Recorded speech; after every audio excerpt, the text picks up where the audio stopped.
Grocery पढ़ लो।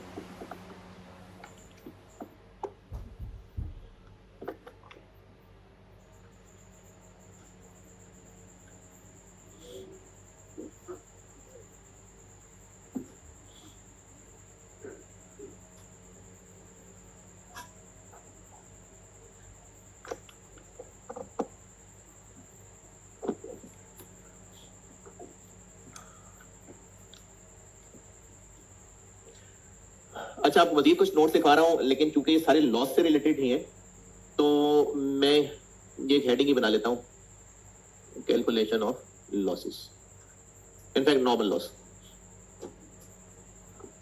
Normal loss की calculation, normal loss.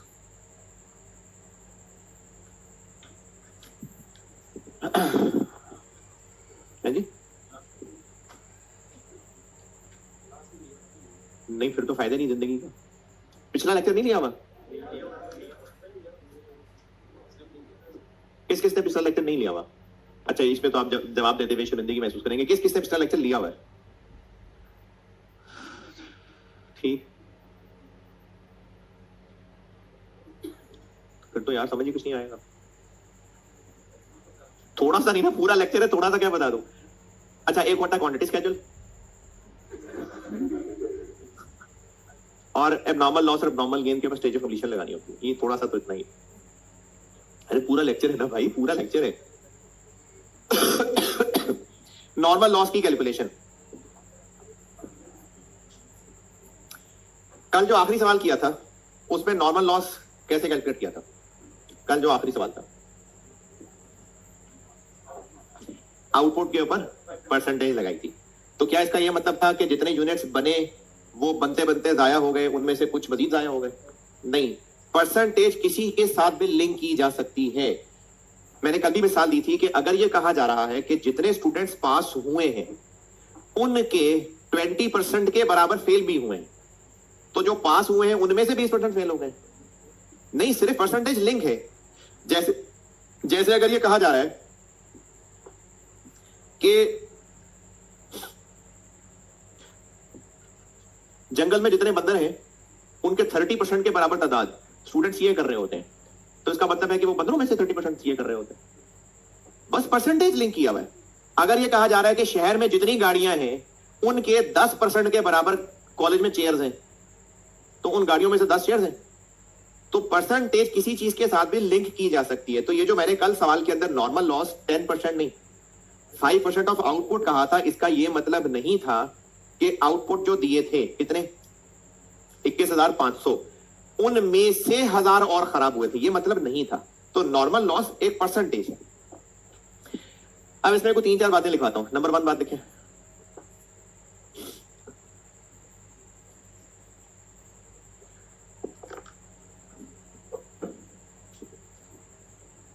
Normal loss can be given. Normal loss, पहला point बता रहा हूं, कुछ 3-4 नसीहतें बता रहा हूं नॉर्मल लॉस की कैलकुलेशन से related. Normal loss can be given as a percentage of input और परसेंटेज ऑफ आउटपुट। या तो आपको ये परसेंटेज ऑफ इनपुट कह के दिया होगा या परसेंटेज ऑफ आउटपुट दिया होगा।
दूसरा पॉइंट लिखें।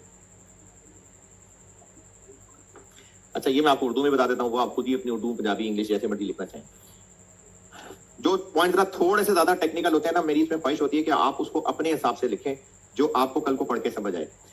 अगर नॉर्मल लॉस परसेंटेज है बस, यानी कहा है नॉर्मल लॉस 5% फुल स्टॉप, नहीं पता कि वो 5% ऑफ इनपुट है क्या आउटपुट है, तो फिर बाय डिफॉल्ट वो परसेंटेज ऑफ इनपुट है।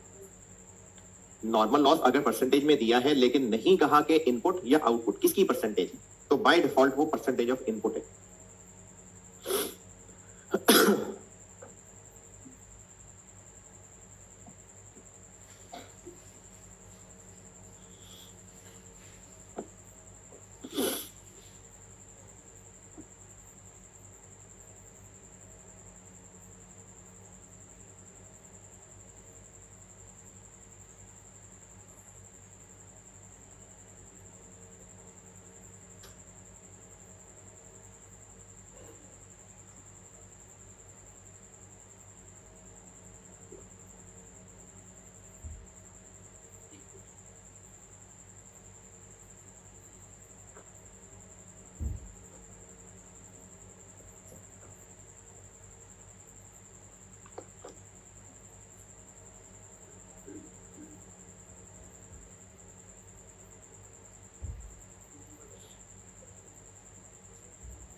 लिखा।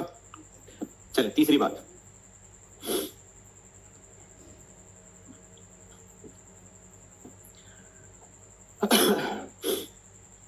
अगर normal loss percentage of input है एंड इंस्पेक्शन स्टेज भी अवेलेबल है, समझाता हूं इंस्पेक्शन स्टेज क्या होती है।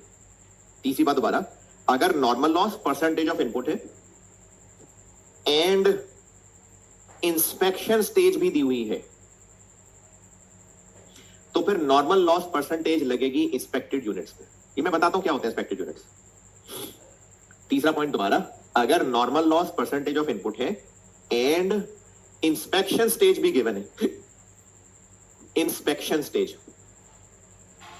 तो फिर normal loss percentage inspected units पे लगेगी।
लिखा इतना, जो भी अल्फाज सोच रहे हैं मैं दोबारा बता रहा हूं। अगर normal loss percentage of input है एंड इंस्पेक्शन स्टेज भी है सवाल में, तो फिर नॉर्मल लॉस परसेंटेज लगेगी किस पे, इंस्पेक्टेड। क्या लिखवा रहा हूं मैं,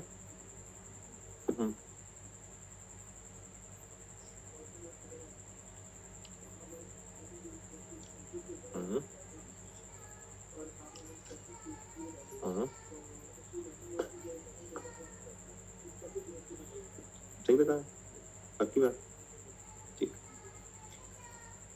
तो इंस्पेक्टेड यूनिट्स क्या है और इंस्पेक्शन स्टेज क्या है, ये समझाता हूं अब।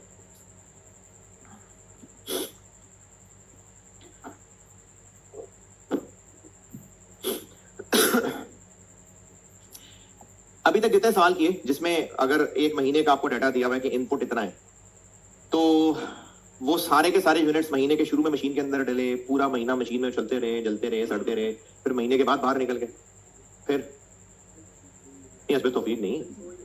जो प्रोसेस ड्यूरेशन है वो शायद 2 4 5 घंटे, 10 घंटे, 3 दिन इतने का होता था। एक वक्त में मशीन में जितने यूनिट्स डलते थे, कुछ घंटे जितने देर का भी प्रोसेस था, उसके बाद वो यूनिट्स पार होके आगे चले जाएंगे। पूरे महीने का हम टोटल ले रहे होते हैं, वरना एक वक्त में मैंने आपको जब कन्वर्जन की कंप्लीशन बताई थी ना, स्टेज ऑफ कंप्लीशन, तब ये समझाया था, दोबारा बताता हूं। अगर एक प्रोसेस की ड्यूरेशन मिसाल के तौर पे 8 घंटे है,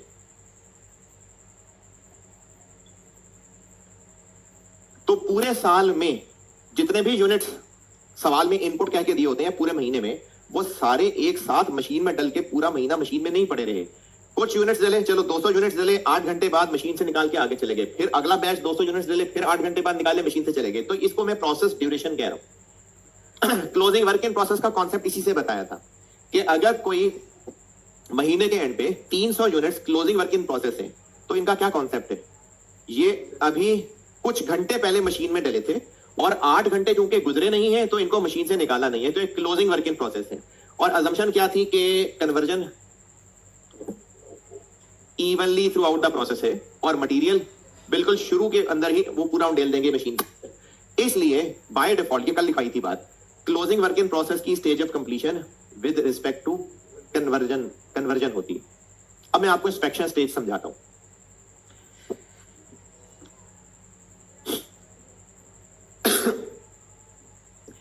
प्रैक्टिस से ये बात असेस कर ली होती है ओवर द पीरियड कि अगर कुछ यूनिट्स ने खराब होना होगा, जैसे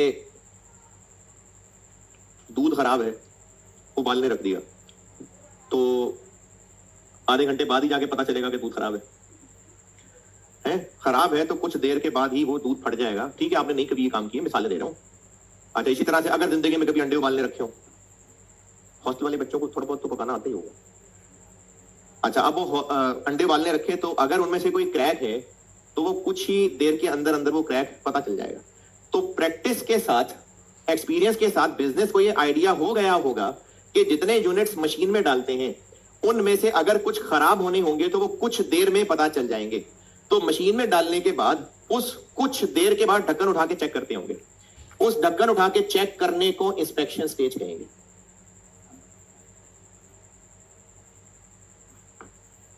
एक बार यूनिट्स मशीन में डाल दिए, ये चेक करना कि जो मशीन में यूनिट्स डाले थे वो सही है या खराब है, इसको इंस्पेक्ट करना कहेंगे। अब ये बिजनेस ने एक्सपीरियंस से सेट कर लिया होगा कि हर दफा 6 घंटे गुजरने के बाद चेक किया करेंगे।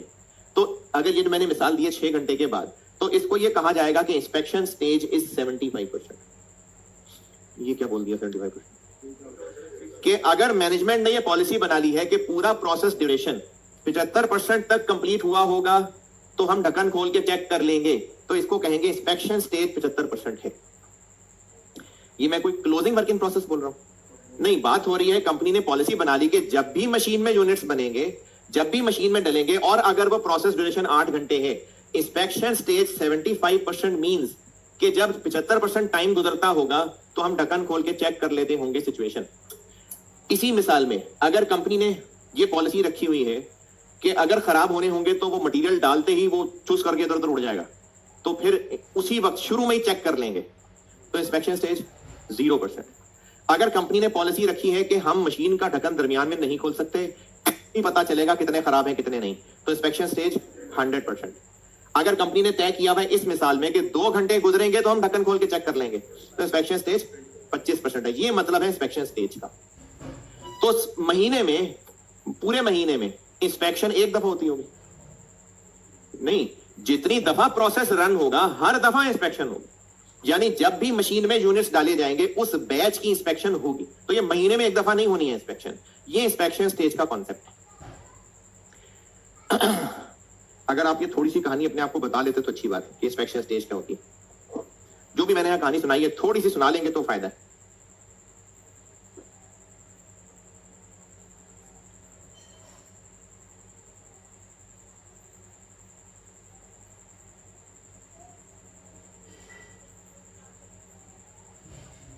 ये मैं करता हूँ बात अगली। नहीं क्या हो गए, तैयार हो गए? तैयार बेटे कैसे होंगे, वो तो 8 घंटे के बाद ही होंगे ना। अगर आप पूछते हैं जो खराब हो गए उनका क्या करेंगे, ये करता हूं बात अभी।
चलो लिख ली कहानी, आपने बहुत सारी कहानियां लिखी।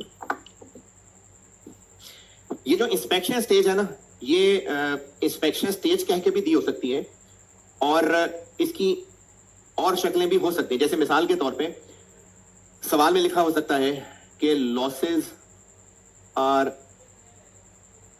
Determined when process is 80% complete. तो इस शेर में शायर का कहना चाह रहा है कि इंस्पेक्शन स्टेज 80% है, स्टेज ऑफ इंस्पेक्शन 80%। तो ये इस तरह भी लिखा हो सकता है, जरूरी नहीं कि वर्ड इंस्पेक्शन मिले। लॉसेस के साथ लिंक करके दिया होगा, हो सकता है लिखा हो losses are determined at end of process, तो इसका मतलब है स्टेज ऑफ इंस्पेक्शन 100%।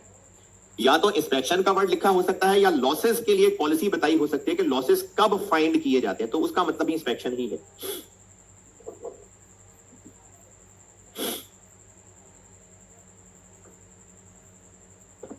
जी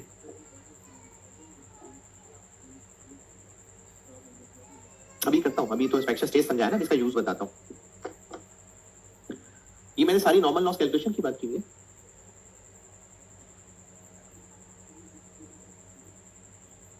नहीं आप ये पूछ रहे हैं कि इसका करना क्या है, ये बताता हूं। अभी सिर्फ ये समझा रहा हूं कि इंस्पेक्शन स्टेज से मुराद क्या है। अभी मैंने आपको ये बताना है कि इसका यूज क्या करना है, ये बतानी है बात। अभी सिर्फ इतना समझाया है कि इंस्पेक्शन स्टेज की परसेंटेज दिया है, तो उससे मुराद क्या है कि जितना प्रोसेस ड्यूरेशन में चलना था उसमें से जब इतना % टाइम गुजर चुका होगा तो हम ढक्कन उठा के चेक करेंगे कि कितने यूनिट खराब है और कितने सही है। ये मतलब है इंस्पेक्शन स्टेज का। इसका इस्तेमाल क्या है वो बताता हूं। इंस्पेक्शन स्टेज नहीं समझा पा रहा बात।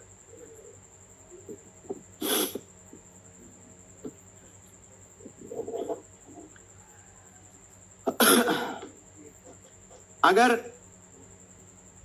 इस क्लास में टोटल 10 घंटे की अगर क्लास हो, कोई एक कोर्स है, कोई शॉर्ट कोर्स है, 10 घंटे का कोर्स है, और ये जुमला बोला जाए कि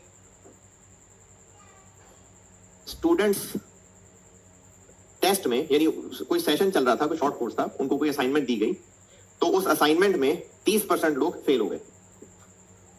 अगर ये सेंटेंस बोला जाए, अच्छा वो 10 घंटे का सेशन था और कोई शॉर्ट कोर्स था, कोई क्लास थी, कोई प्रैक्टिस क्लास थी, सारे स्टूडेंट्स एक टाइम पे नहीं आ रहे थे, कुछ शुरू में आ गए थे, कुछ घंटे बाद आए, कुछ फिर आए, फिर कुछ चले गए, इस तरह से थे। अगर जस्ट ये जुमला बोला जाए कि स्टूडेंट्स का टेस्ट हुआ, 30% लोग फेल हो गए, कितने स्टूडेंट्स का टेस्ट हुआ होगा? बस इतना सा जुमला बोला, जितने आए थे। और कैसे पता कितने आए थे? अटेंडेंस मार्क हुई होगी, और अटेंडेंस मार्क हुई होगी तो जितने स्टूडेंट्स अटेंडेंस में प्रेजेंट थे तो उतनों ने टेस्ट दिया होगा। ये मिसाल मैं दोबारा बता रहा हूं।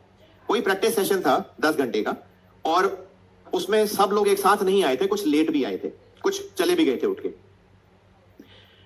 अगर जस्ट एक जुमला बिल्कुल इतना सा बोला जाए कि इन स्टूडेंट्स का टेस्ट लिया गया, क्विज लिया गया, उसमें से 30% लोग फेल हो गए, तो कितने लोगों ने क्विज दिया होगा?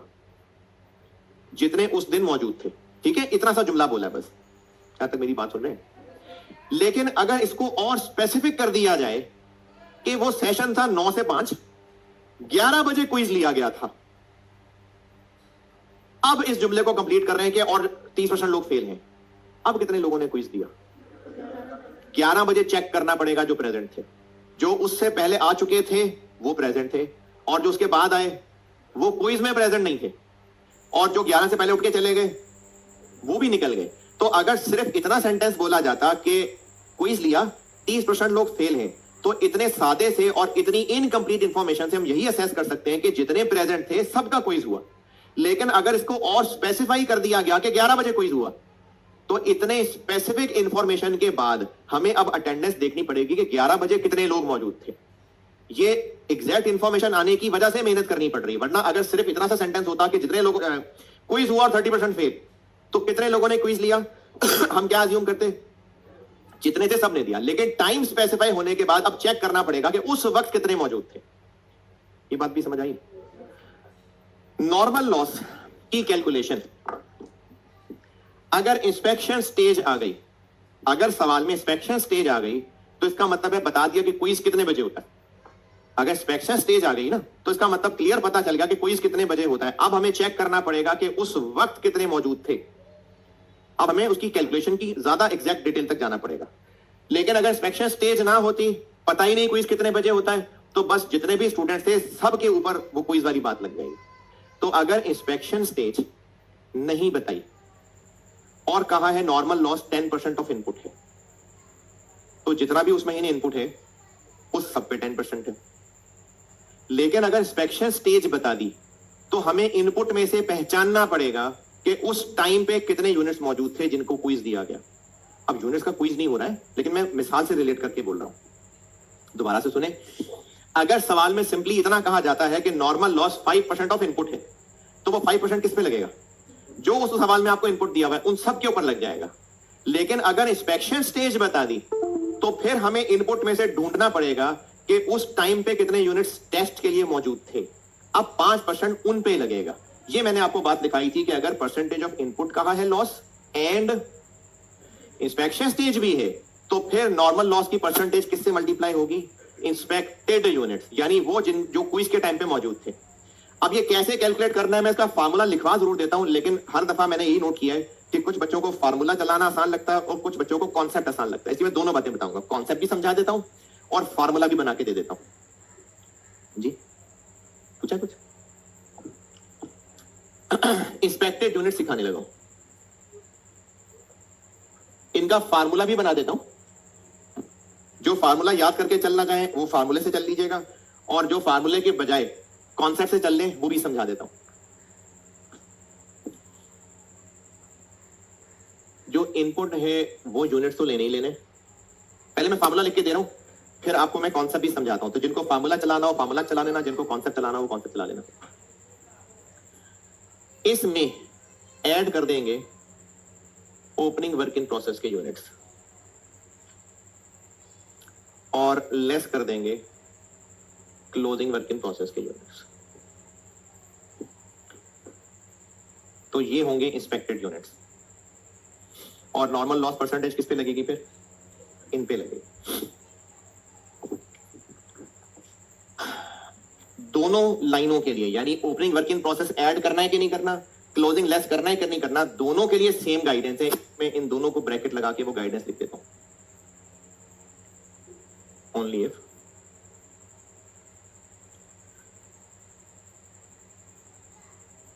जो वर्क इन प्रोसेस की स्टेज ऑफ कंप्लीशन थी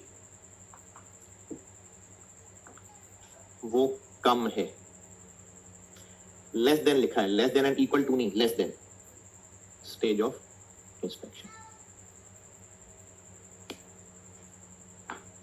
यानी opening work in process add करना है अगर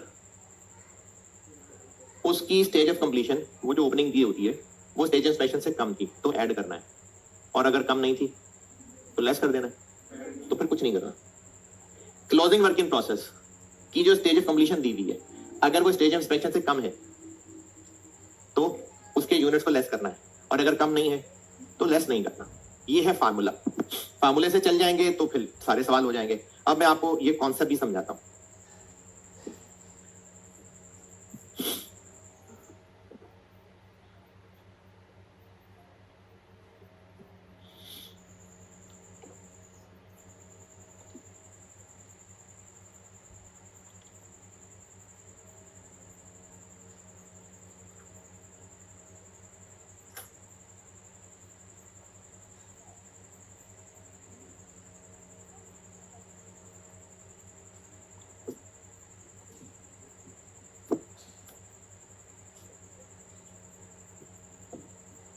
जी दोबारा बोलिए।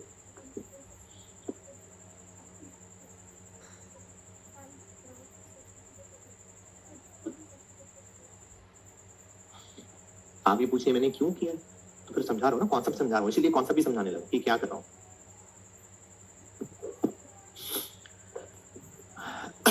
अच्छा, इसका क्या यूज हुआ फिर, ये 75% 80%, ये यूज हुआ ना कि हम इस स्टेज ऑफ इंस्पेक्शन को वर्क इन प्रोसेस की स्टेज ऑफ कंप्लीशन से कंपेयर करेंगे, फिर फैसला होगा कि इंस्पेक्टेड यूनिट्स कितने हैं। ये यूज है 75 और 80 का। इसको किसी से मल्टीप्लाई नहीं करना है, इसका यूज ये डिटरमिन करने के लिए है कि इंस्पेक्टेड यूनिट्स निकालने के लिए ओपनिंग ऐड करने के नहीं करने, क्लोजिंग लेस करने के नहीं करने। ये यूज है इस परसेंटेज का। जी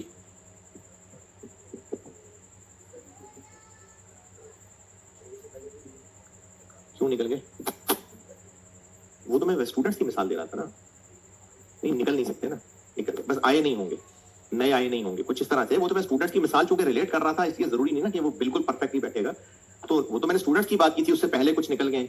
मैं स्टूडेंट्स की मिसाल से बस ये समझाना चाह रहा था कि अब जब टाइम स्पेसिफाई कर दिया तो हमें देखना पड़ेगा कि उस पॉइंट तक कितने लोग थे, इसलिए मैं मिसाल में कह रहा था आए और चले गए, वरना यूनिट्स थोड़ी इधर उधर निकल गए होंगे। हैं कहां चले गए होंगे? कोई बन कैसे गए? 8 घंटा पूरा होना था तो बन के निकलने थे ना। अच्छा थोड़ा सा सब्र करके ना, मैं पहले आपको इसका कॉन्सेप्ट समझा लूं, फिर पूछिएगा मजीद अब सवाल।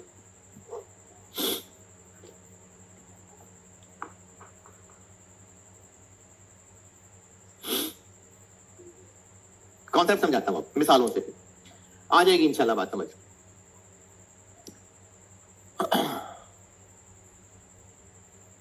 Opening work in process for any given month, किसी एक महीने की बात हो रही है, चलो जून की बात हो रही है। ओपनिंग वर्क इन प्रोसेस थे 3000 यूनिट्स और ये 70% कंप्लीट। इनपुट 25,000 यूनिट्स हुए। Closing work in process 2000 units हैं और ये 80% कंप्लीट है। Inspection stage 75%। ये महीने में एक दफा इंस्पेक्शन हुई होगी है? नहीं, जितनी दफा प्रोसेस रन होगा इंस्पेक्शन होगी।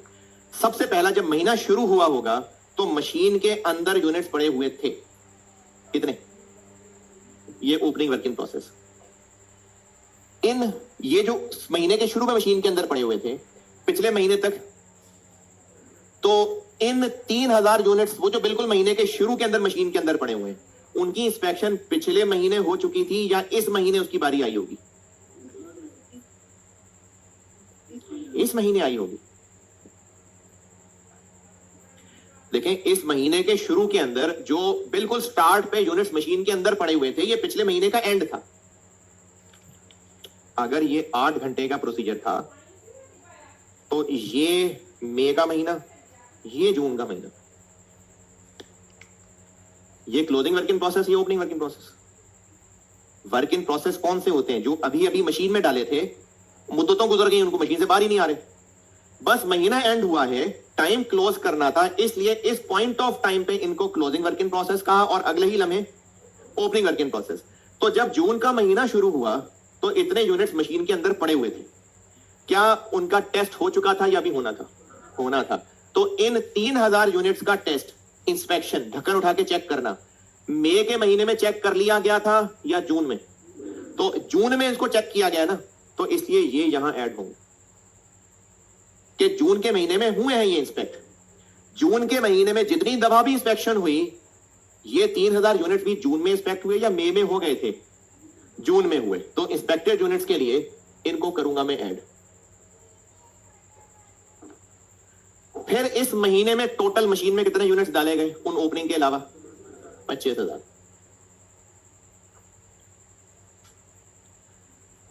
ये 25 इन 3 के अलावा है या ये 3 25 में शामिल है? अलावा है। ये 2000 कोई और तीसरी चीज है? फिर 25 में से है, ये इस 25 में से है, तो 25 को तो यहां लिख लिया, लेकिन इस 25 में जो 2000 है, ये जब जून का महीना एंड होगा और ये जो आखिरी बार मशीन में डले हुए थे, जिनको कितना टाइम गुजरा हुआ था? 80%, ये जून के क्लोजिंग वर्क इन प्रोसेस कहला रहे थे और अगले ही लम्हे जुलाई के ओपनिंग। तो ये जो जून के क्लोजिंग वर्क इन प्रोसेस कहलाए थे, किन यूनिट्स की बात कर रहा हूं? 2000 यूनिट्स। इनका जून में ही टेस्ट हो गया था या जुलाई में होगा? जून में हो गया था ना, तो इसको इस 2000 में से माइनस करने की जरूरत नहीं, क्योंकि इनका टेस्ट हो गया। और अगर ये 60% कंप्लीट होते तो इनका अभी टेस्ट ना हुआ होता, तो 25 में से इनको माइनस कर देते। इस मिसाल का सॉल्यूशन है 28,000 इंस्पेक्टेड यूनिट्स। और मिसालों से समझा रहा हूं, इससे पहले कि कच्चा कच्चा दिमाग से निकले, मैं मिसालें बता बता के इसको पका देता हूं।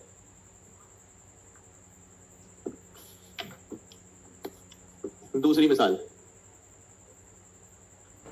ओपनिंग है 4000 यूनिट्स, 60% कंप्लीट। इनपुट है 20,000, क्लोजिंग है 2500 और ये है 50% कंप्लीट। स्टेज ऑफ इंस्पेक्शन है 65%। इस महीने के इंस्पेक्टेड यूनिट्स निकालते हैं। ये 4000 पिछले महीने इंस्पेक्ट हो गए थे कि अब हुए होंगे? अब हुए होंगे, तो ये ओपनिंग वाले आएंगे।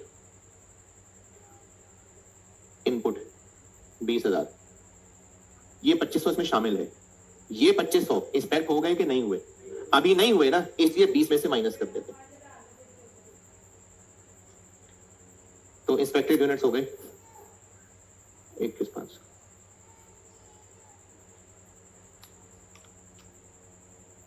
थोड़ा सा पका के, बिल्कुल नहीं। चलें एक और मिसाल ले लें। जून के महीने में ओपनिंग वर्क इन प्रोसेस थे 3000 यूनिट्स, ये 80% कंप्लीट थे। Input 40,000 units, closing work in process 2000 units, ये 70% कंप्लीट थे और स्टेज ऑफ इंस्पेक्शन है 70%।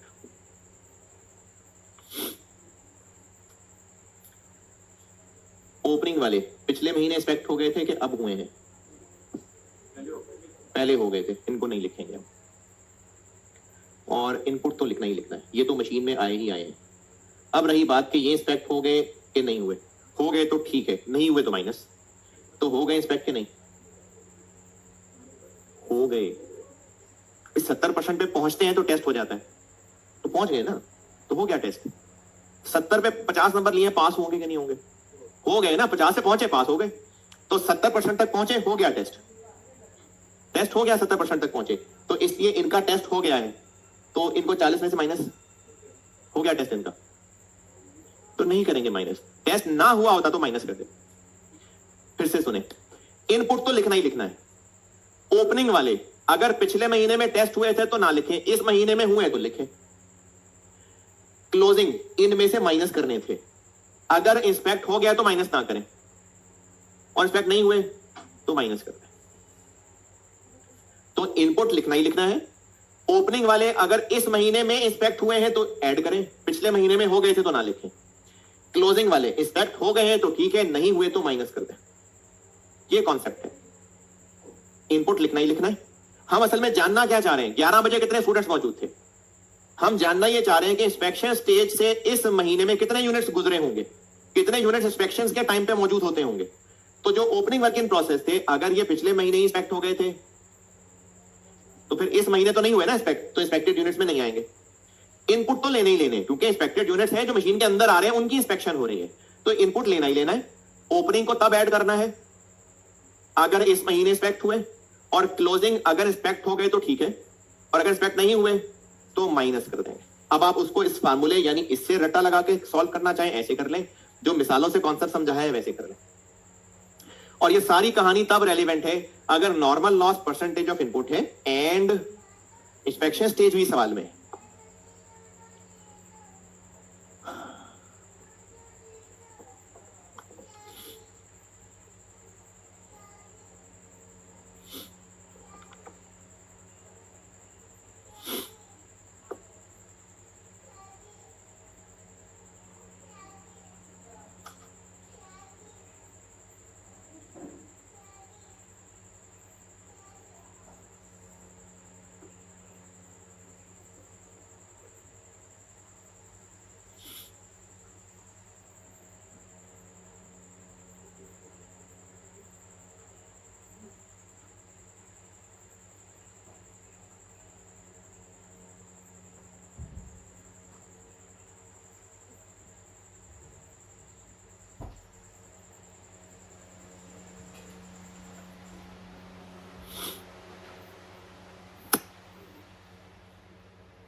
हाँ जी, इंस्पेक्टेड यूनिट्स वाली बात डन।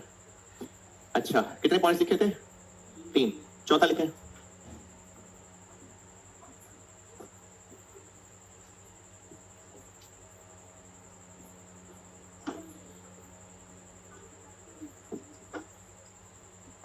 कभी भी हो सकता है मंथ में, जितनी दफा भी प्रोसेस रन होगा हर दफा इंस्पेक्शन होगी। हाँ हाँ, इंस्पेक्शन स्टेज मंथ एंड से पहले से क्या मुराद है?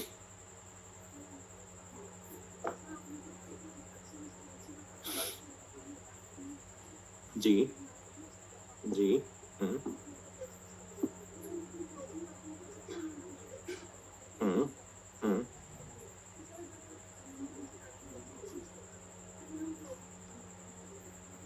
मंथ एंड से पहले हो इंस्पेक्शन स्टेज तो क्लोजिंग वर्क इन प्रोसेस लेने में क्या कंफ्यूजन है? तो क्या मतलब कैसे लेंगे क्लोजिंग वर्क इन प्रोसेस?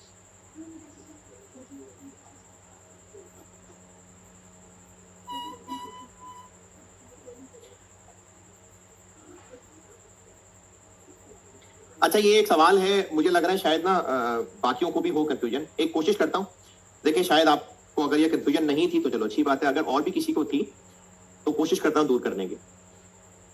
ढक्कन उठा के क्यों चेक कर रहे हैं? ये देखने के लिए कि पता नहीं हमने कितने यूनिट्स डाले थे, जरा गिन के देखें कितने डाले थे, कितने यूनिट्स मशीन में डाले थे। ये नहीं पता होंगे? ये पता होंगे, तभी तो हमें पूरे साल में इनपुट 40,000 है, ये पता है। ये थोड़ी मुट्ठी भर कोई नहीं देख रहा, कोई नहीं मुट्ठी भर के मशीन में डाल दिए, हमें पता है हम कितने यूनिट्स मशीन में डाल रहे हैं। इंस्पेक्शन सिर्फ ये चेक करने के लिए है कि जितने मशीन में डाले थे उनमें से कितने खराब हुए, सिर्फ इसलिए इंस्पेक्शन हो रही है। हमें पता है मशीन में कितने डाले हैं। क्लोजिंग वर्क इन प्रोसेस कौन से होते हैं?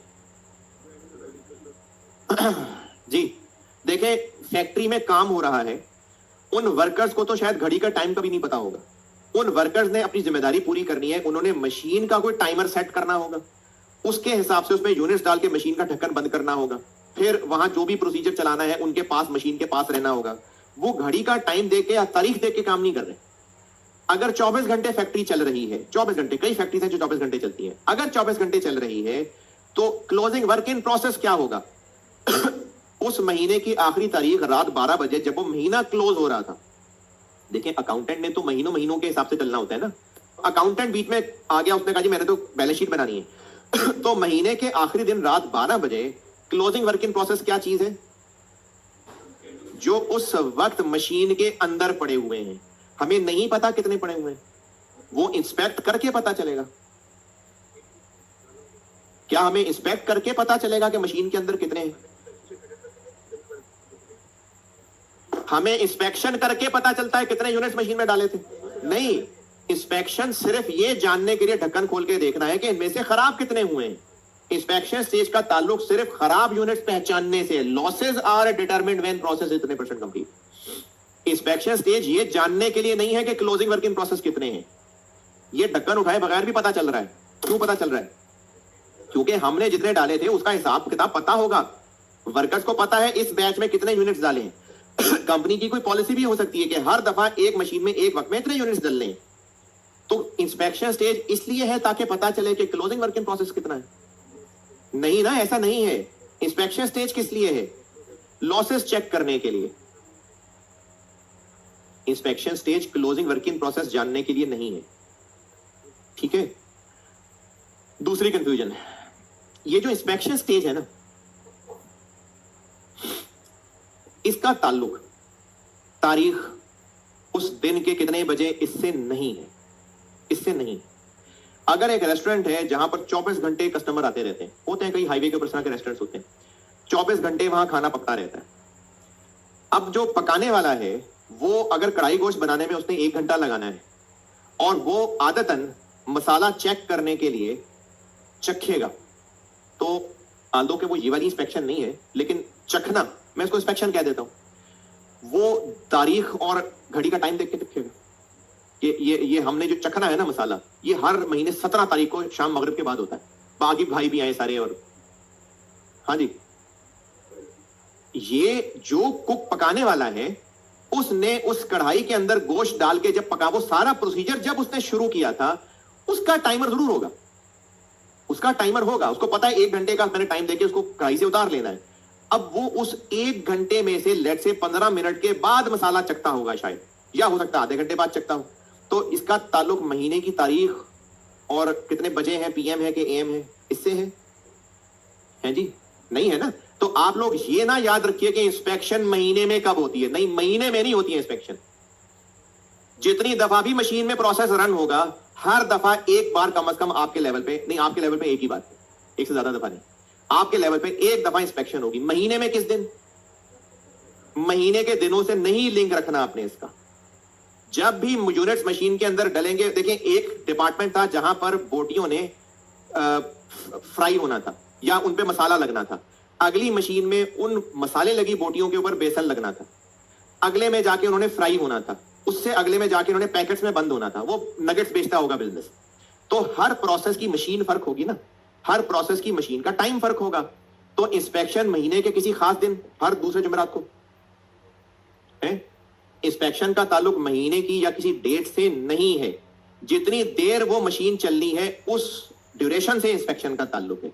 और इंस्पेक्शन की जा रही है क्लोजिंग वर्क इन प्रोसेस ढूंढने के लिए, लॉसेस पहचानने के लिए। इससे ज्यादा इसके ऊपर अभी दिमाग लगाएंगे ना तो ये ओवर हो जाएगा, आस्ता आस्ता होता जाएगा बेहतर। अभी बिल्कुल कुछ समझ नहीं आ रहा मैं क्या बातें कर रहा हूं। चले हम यहां से आगे चलते हैं। हमने 75% टाइम गुजरा और ढक्कन खोल के देख लिया जो यूनिट्स खराब थे। अच्छा 75% टाइम गुजरा तो हमने ढक्कन उठा के देखा कितने यूनिट्स खराब थे, और ओहो क्या क्या ढकना बंद कर दिया, लाशें अंदर ही छोड़ दे हैं, या खराब यूनिट्स की लाशें बाहर निकाल लें। तो जब उनकी लाशें बाहर निकाल लें तो कन्वर्जन के एतबार से फिर वो कितने परसेंट कंप्लीट है? हाँ जी 75%। तो अगला नोट पॉइंट ये लिख लें कि जो स्टेज ऑफ इंस्पेक्शन है एएल और एजी यूनिट्स की, जो स्टेज ऑफ इंस्पेक्शन है सवाल में एएल और एजी यूनिट्स की कन्वर्जन की स्टेज ऑफ कंप्लीशन भी उतने परसेंट लेनी है। जो सवाल में स्टेज ऑफ इंस्पेक्शन गिवन है उतनी ही परसेंट एएल एजी यूनिट्स की स्टेज ऑफ कंप्लीशन भी माननी है। जो सवाल में स्टेज ऑफ इंस्पेक्शन जितने परसेंट दी हुई है एएल एजी यूनिट्स की क्यों चाहिए होती है स्टेज ऑफ कंप्लीशन? ईपी बनाने के लिए ना, इक्विवेलेंट प्रोडक्शन बनाने के लिए। तो एएल एजी यूनिट्स की स्टेज ऑफ कंप्लीशन लिखनी है तो वो कितनी परसेंट ले लेंगे हम? वही जो स्टेज ऑफ इंस्पेक्शन सवाल में दी हुई है। और उसकी वजह बता रहा हूं, जब इंस्पेक्ट करके देखा कि यूनिट्स खराब हो गए तो उनको निकाल लेंगे, उसके बाद उन पे नहीं लगेगा बिजली पानी। तो जो सवाल में स्टेज ऑफ इंस्पेक्शन दी हुई है वही परसेंटेज एएल एजी यूनिट्स की स्टेज ऑफ कंप्लीशन है विद रिस्पेक्ट टू कन्वर्जन।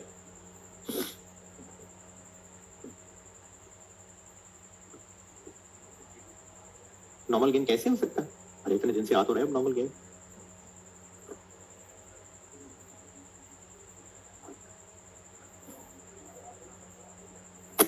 नहीं नहीं नहीं नहीं, अरे ना ना ऐसे ना कर यार। एबनॉर्मल गेन क्या होता है? चुपके से आके पूरे होकर निकल गए, हमें पता भी नहीं चला। एबनॉर्मल गेन क्या है? ये एक हवाई फिगर है कि हमने जो टोटल अंदाजा लगाया था इतने नॉर्मल लॉस होंगे उससे कम हुए। तो जितने यूनिट्स, हवाई चीज है, जितने यूनिट्स जाया नहीं हुए उनको एबनॉर्मल गेन कहते हैं। फिजिकली वो आउटपुट के अंदर शामिल है। एबनॉर्मल गेन की लाइन सिर्फ एक एडजस्टमेंट की लाइन है, वरना फिजिकली वो आउटपुट के अंदर आ रहे हैं, उनकी कोई अलग हिसाब नहीं है, आउटपुट में शामिल है वो जो कंप्लीट हो गए। वो जस्ट एक एडजस्टमेंट होती है per unit cost. Stage of inspection AL एजी यूनिट्स की स्टेज ऑफ कंप्लीशन है विद रिस्पेक्ट टू कन्वर्जन। लिखी बात।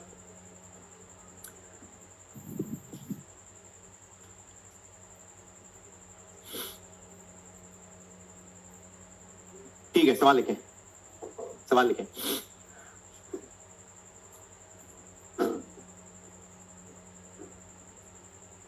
अच्छा सवाल लिखवाता हूं खुद, और होमवर्क है आपका। अभी एक सवाल लिखवाता हूं, करता हूं क्लास में, और होमवर्क कर दीजिए आप।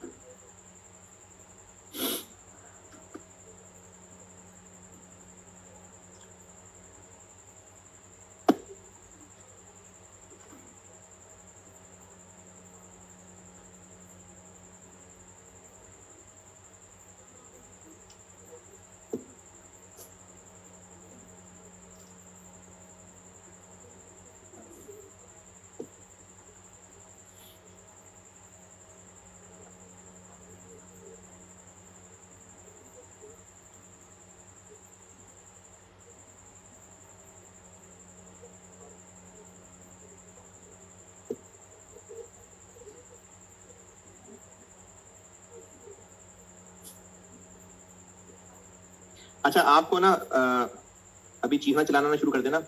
अब 2 सवाल दे रहा हूं लेकिन, है जी, हाँ जी होमवर्क है। तो आपने तो टेस्ट इतनी मेहनत करके टेस्ट देना होता है, इतनी मेहनत, सुबह से रात तक पढ़ते रहते हैं, होमवर्क का टाइम ही नहीं निकलता। ऐसे ही है ना? हाँ तो फिर भी टाइम निकाल के 2 सवाल दे रहा हूं होमवर्क, और वो 2 सवाल जो कह रहा हूं वो आधे आधे हैं। यानी एक सवाल स्प्रिंग 16 सिर्फ ईपी बनानी है, नहीं सॉरी, ईपी और कॉस्ट पर यूनिट निकालिए, पार्ट बी नहीं करना। स्प्रिंग 16 एक सवाल है मेरी बुक में, question 13 quality chemicals, process costing पढ़ रहे हैं हम लोग। इस चैप्टर में क्वेश्चन 13 है, नई बुक में, पुरानी में कोई एक आधा पीछे हो सकता है। क्वालिटी केमिकल्स के नाम से है, स्प्रिंग 16 अटेम्प्ट का। इसका पार्ट ए होमवर्क है, और पार्ट बी के लिए भी ना जगह छोड़िएगा, क्योंकि जब मैं डबल एंट्रीज पढ़ा लूंगा तो फिर इन छोड़ी हुई जगहों पे वापस आऊंगा मैं। इसलिए आपने इसको सॉल्व करना है, और पार्ट ए करके पार्ट बी के लिए कोई आधा पौना पेज खाली छोड़ना है, पूरा पेज ही छोड़ देना बिल्कुल। स्प्रिंग 16 पार्ट ए होमवर्क है, पार्ट बी की जगह रखिएगा। और spring 15 KS limited, question number 15, इसका पार्ट ए और बी रिक्वायर्ड है, और सी के लिए भी पेज छोड़ दीजिएगा, ये जब एंट्रीज पढ़ा लूंगा तब। स्प्रिंग 16 का पार्ट ए रिक्वायर्ड है, और स्प्रिंग 15 का पार्ट ए और बी रिक्वायर्ड है।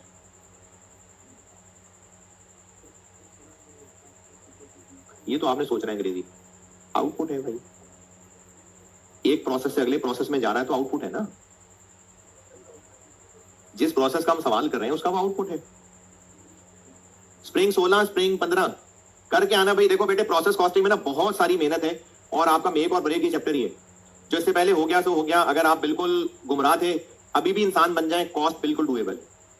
तो ये चैप्टर बहुत इंपॉर्टेंट है आपके लिए इस वक्त आप जहां खड़े हैं।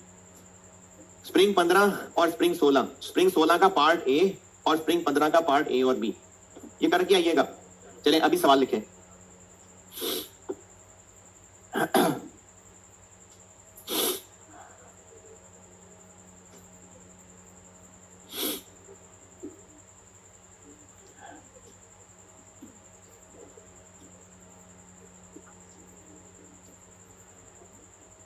Following information relates to process 1 for the month of May.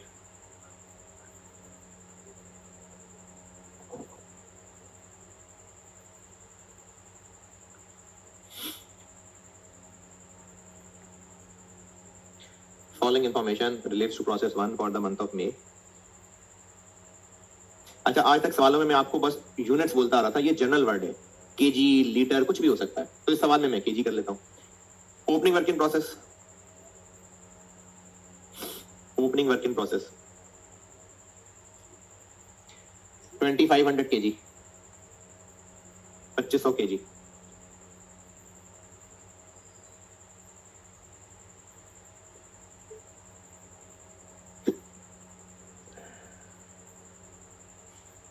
ये है जी 60% कंप्लीट,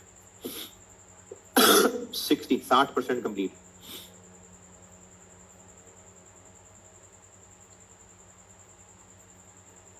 और इनकी कॉस्ट लिखें। डायरेक्ट मटेरियल,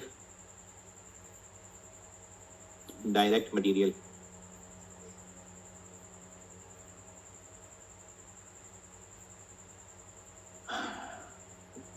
50,000, 50,000 रुपए। और conversion, conversion 75,000, 75,000। Current month data लिखें।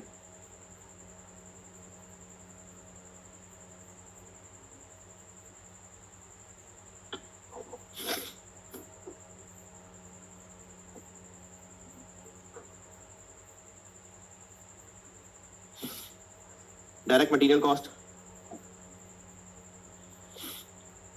480,000, 4,80,000।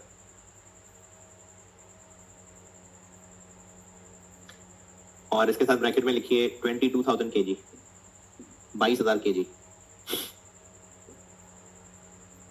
Conversion cost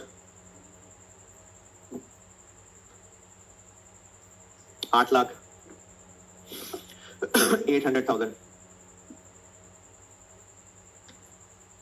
closing work in process, closing work in process 1,000 kg। Closing work in process है 1,000 kg। और इसके साथ ब्रैकेट में लिखिए 70%, 70% कंप्लीट। उसके बाद लिखिए output, output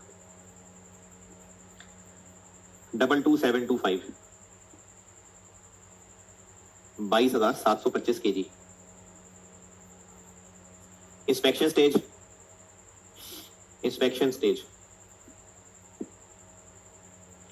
75%, 75%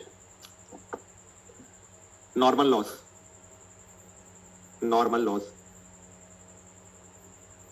5% of inspected units. अब तो क्लियरली कह दिया ना 5% ऑफ इंस्पेक्टेड यूनिट्स. अगर 5% ऑफ इनपुट कहा होता तो भी हम इंस्पेक्टेड यूनिट्स का ही 5% लेते. अच्छा, अगर 5% ऑफ आउटपुट का होता फिर आउटपुट का करते. फिर ये इंस्पेक्शन की कहानी नहीं है. ये जो इंस्पेक्शन की कहानी सुनाई है, मैंने आपको कहा है कि अगर normal loss percentage of input है एंड इंस्पेक्शन स्टेज, अगर परसेंटेज ऑफ आउटपुट कहा होता तो बस आउटपुट का परसेंट होता. रिकवरी वैल्यू इंस्पेक्शन स्टेज क्या बताइए. हाँ ठीक है. रिकवरी वैल्यू है 10 रुपए पर केजी, ₹10 पर केजी.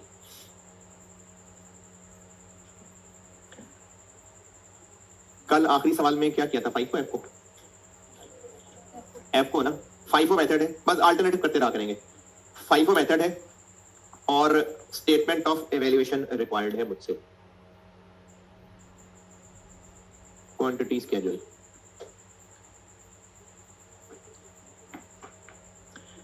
ओपनिंग वर्किंग प्रोसेस कितना जी? 2500. Input 22,000. Closing working process 1,000. Normal loss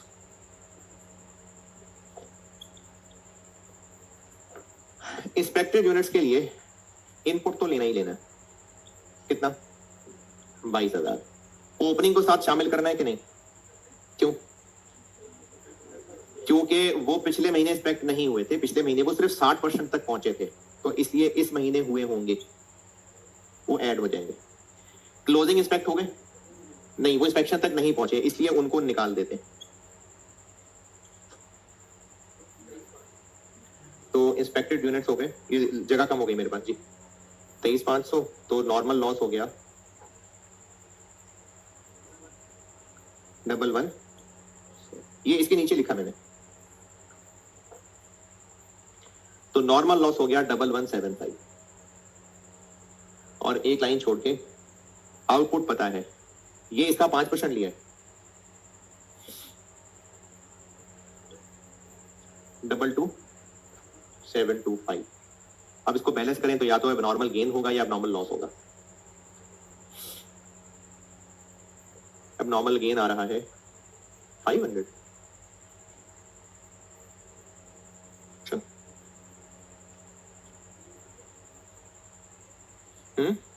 400.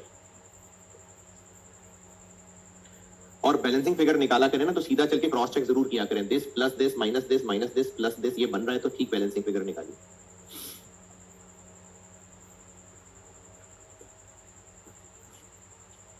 Equivalent production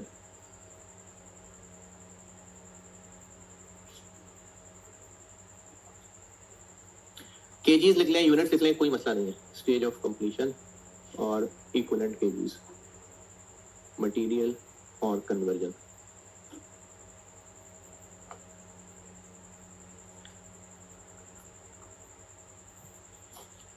FIFO है ओपनिंग वर्क इन प्रोसेस. पिछले महीने कन्वर्जन लग चुकी थी 60, तो बाकी 40 अब आएगा 1000. स्टार्टेड एंड कंप्लीटेड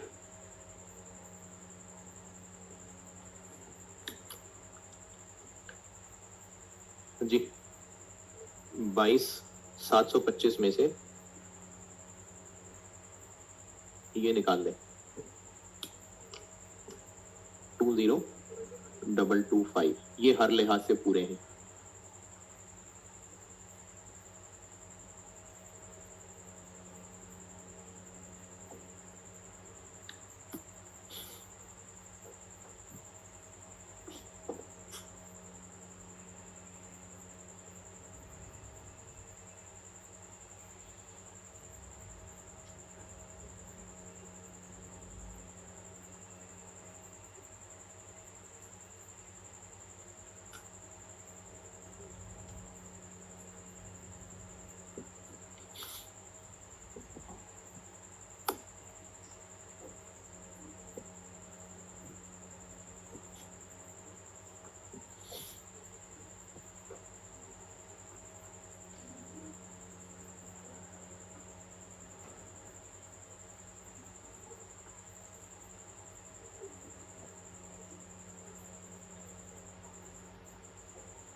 1000 मटेरियल के एतबार से पूरा है और कन्वर्जन के एतबार से 70% है।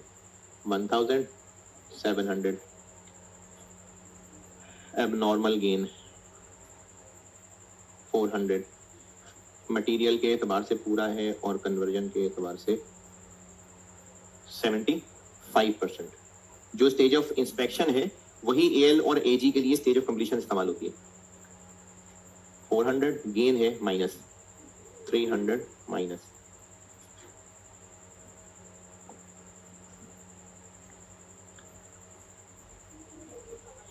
20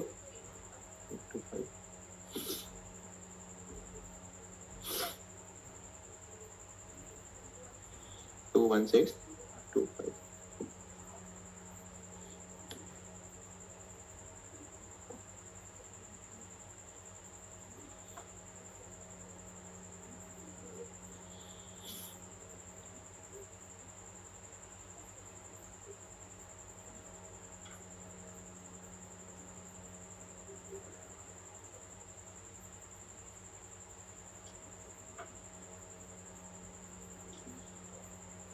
यहां तक बताएं बेटा, कुछ पूछना है?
FIFO है तो बस current period cost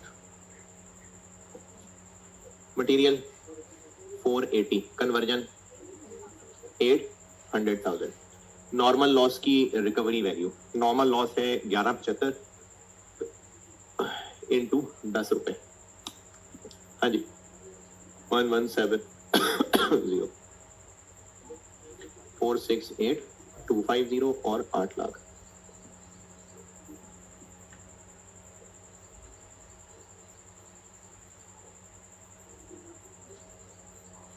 to 825 21625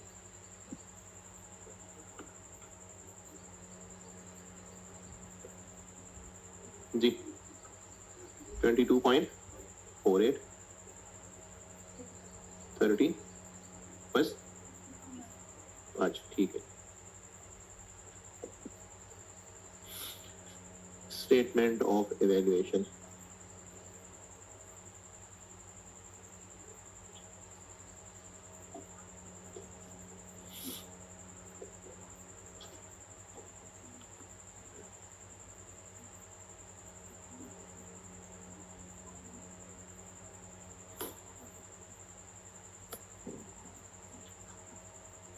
FIFO है।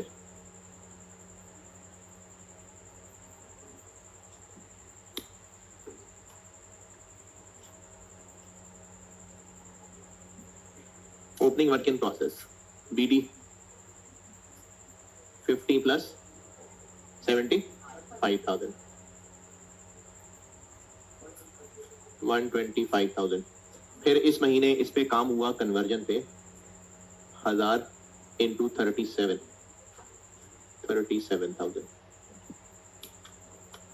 Started and completed.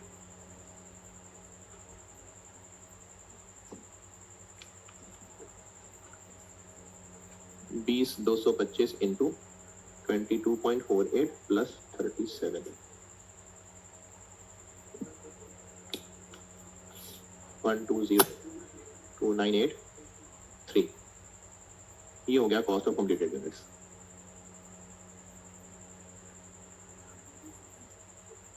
अच्छा, ये 2 सवाल जो होमवर्क दिया ना बेटे, ये जरूर करने हैं, क्योंकि ये तो अभी तक सारा कुछ बोर्ड पे मैं ही कर रहा हूँ और आप लोग जो रिकॉर्डिंग देख रहे होते थे, आप लोग भी बस देख ही रहे होते थे।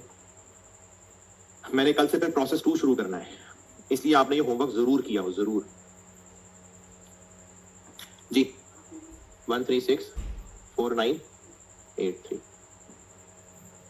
Cost of closing work in process, material और कन्वर्जन। मटेरियल 1000 इंटू 22.48 और 700 इंटू 37 2248 025,900 350।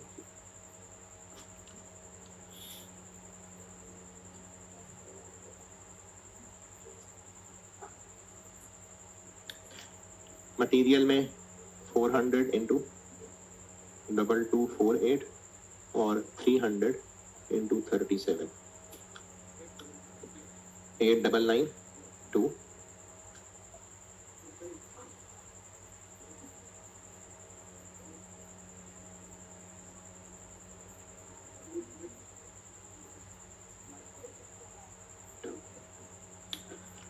ले ठीक, अल्लाह।